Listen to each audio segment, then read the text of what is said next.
buys those doors, cuts them, tag, and sell to people. Number that you like it. No. I'm gonna, yeah, of course, man. Come on. Of course, thank you so much. No, thank you, man. Thank you.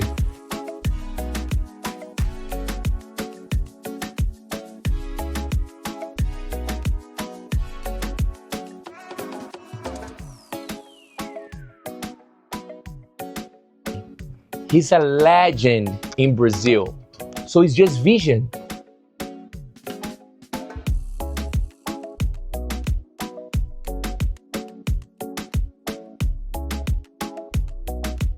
That's what I'm saying.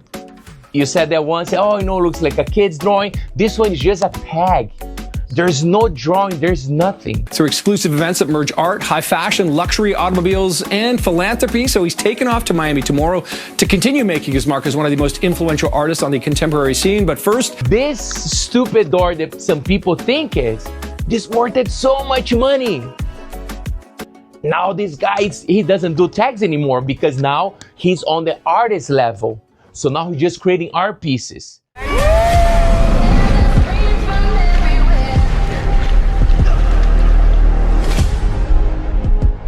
December 5th, 2022. I'm gonna wrap a jet in 2023.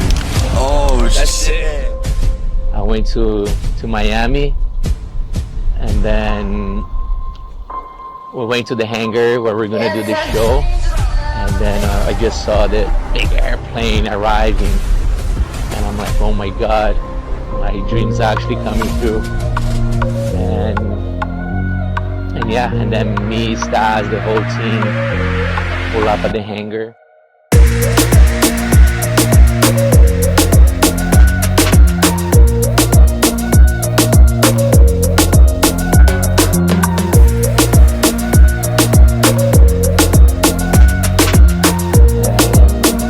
First thing was just see like where can we wrap, which part on the plane we can wrap and which part we cannot touch. Yeah, you know, we had the plane manager on site. He helped us with everything. Say here you can touch, here you cannot touch. You can step on the wing on this side. You cannot step in here. So it was a whole lot of preparation. And then it took us like 3 full days to get the whole airplane prepped for the show. So it was intense, you know, a lot of stress, you know, and a lot of happiness too. I saw you in the booth with Ronaldinho. It wasn't a for sure thing whether Ronaldinho was gonna show up or not. Yeah, no, actually he came to show some love, you know, watching soccer games and stuff. And I remember back in the days, I used to, you know, see him playing and recording and doing stuff like this. And now I'm walking to my show, and then first thing I see is Ronaldinho there, you know, recording me, and I'm like, bro, like. Can't bother you. I'm looking, and I'm not from here. Okay. See the like right path to go to Etobicoke? That's it, yeah. Yeah. Yeah, straight here you go. Yeah. Alrighty, let's go. Yeah, this is the good thing about, you know, you're riding, people stop, talk to you and Exactly. stuff. You see wild stuff on the Ask way. for directions, you know, hit anybody. Mariana came too. She drove you. I remember that too. She drove you in with the motorcycle. And I drove me on the motorcycle. Yeah, actually I saw her driving Maluma to one of his concerts. And I'm like, yo, this is a vibe. I'm like, I need to have her driving me to the show. So we did. And that's when he first faced it, Ronaldinho there. Then he just came, gave me a big hug. It was a good energy. People were excited, you know. And I knew there was another project that was gonna go viral too, since the Lamborghini hanging on a crane. It was a really cool project where you jumped onto another piece of art, which was the white garbage truck. Bro. It's a massive piece of canvas. It was all white. It is. You know, Ray, that he owns MDS, he approached me, and he's one of my biggest collectors here in Canada. And he's like, yo, I'm just buying this $500,000 truck. It's a garbage truck from my company, and it's all white. I wanna get it from the dealer and bring it straight to you. And the truck is everywhere. Your brand is pretty high end. I mean, your art pieces are selling for between 10, 15, some of them are close to $20,000. So for you to paint a garbage truck, it gives like a different kind of, vibe. You're like, I'm painting a garbage truck, but until you see the thing and you see the final product, and the fact that this garbage truck wasn't a used garbage truck, it was a brand new brand new, straight from the dealer. Yeah, straight from the dealer. Yeah.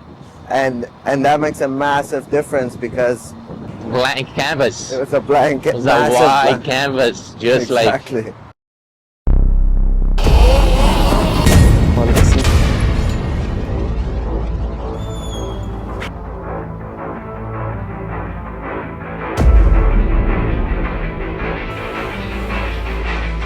Okay, I'm in. Let's do it. Here you coming. I know, because this is electric.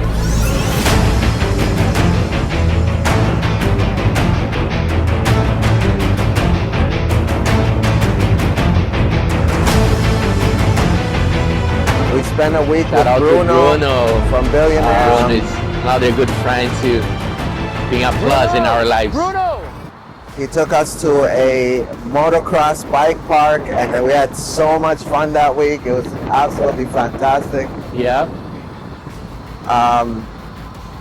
He rode the crap out of one of the bikes. That was actually good for us to take, this dirt bike on a track and see, how performs. powerful and how strong it is, Him like doing all the jumps and doing all those crazy things that you actually do on a real dirt bike. Exactly. See him doing that on the electric bike, bro, it was crazy. What was that final, like you were like, this is what I'm gonna do for the rest of my life.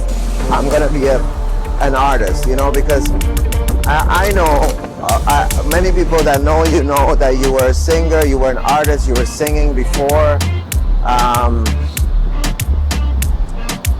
You were a drummer at some point, you were heavy into the music industry. So for you to say finally, drop everything and just focus on art and spray paint and just go heavy into that, where did it all begin? Yeah, I actually never knew that I was gonna be a famous painter, an artist, My thing was always drums.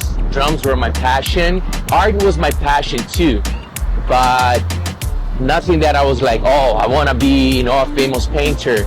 No, I wanted to be a famous drummer. That was my thing, right? But I actually had a problem. When I got into the graffiti, a little bit before that, I was crazy for motorcycles, scooters and stuff. My mama never let me have one. She's like, no, it's too dangerous. You're not going to have one. I used to hang out with some bad guys in Brazil. They stole a motorcycle. They brought it to they said, here, boys, that's for you guys. This is nothing for me. I actually, because I didn't have one, I accepted with my friends. They're like, Diogo, just take it for you, And ended up that 3 days after, the cops show up at my house. So when I go outside, I see 3 of my friends inside of the police car, and I'm like, oh my God. So I'm like, I'm in trouble now. I'm in the biggest trouble of my life. So they came and say, I know you have a stolen motorcycle in your home, and we have to take it, and you have to follow us to the police station. So when that happens, bro, I locked myself into the house. I didn't want to go out anymore. I didn't want to hang out with anybody. And I was sketching. I was drawing young, right? all day. You were young, right? You're like what? Yeah, I was 16, turning 17. And from there, just started sketching, drawing every day. And then I had a folder full of graffiti drawings and stuff. And then from there, I just started going on the streets and doing graffiti, like legal graffiti, asking for permission and stuff. And became my thing, became my therapy, graffitiing the walls. Here we are, man, riding a pink punk emo bike, by myself.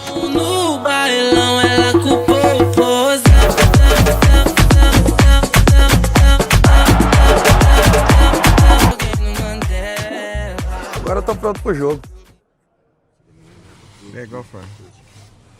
This is Basically did the collaboration with Emo. Got a chance to paint a bike for them. There's 20 official pieces for sale. That was really exciting. I think there's a few left for anybody that wants.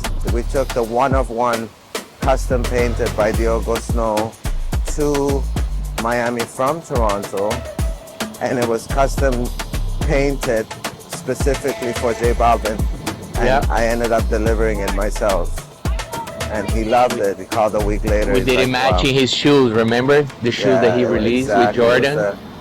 It was matching the release of the Jordans. Yeah, that bike was crazy, man. And to this day, his management reaches out and they ask me how to use it. Because That one was crazy. It was, Blast playing that game. Roberto Carlos, Rivaldo, Ronaldinho, of course, Raul Alejandro. and though everybody played, everybody played, yeah. Pogba, 85, Dybala, bro, just legends. I'm like, bro, what I'm doing here? Oh, Dybala, I remember him. These players are like full on our generation. Bro, I don't know, last time I passed by here. They took you to the Thank you for that, what? for the tour. Last time I was here, bro, it was like 15 years ago. I called this guy 3 years ago. I said, "Yo, let's paint a bike on Harborfront." He's like, "Bro," he blew me off so hard. He's like, "Bro, do you know who I am?" I know, you got excited. I got excited. Like those people in Cuba, when you go there, they're on the streets painting, Yeah, it was just- for $10, take as a souvenir. that's what I wanted to do. I'm like, "Yo, I got this bike. Yeah, how would you like to play my bike on Harborfront? We can make a video." And he's like, "Yo, look at this Persian guy. He's trying to be slick." So good. That's right, Pink Punk.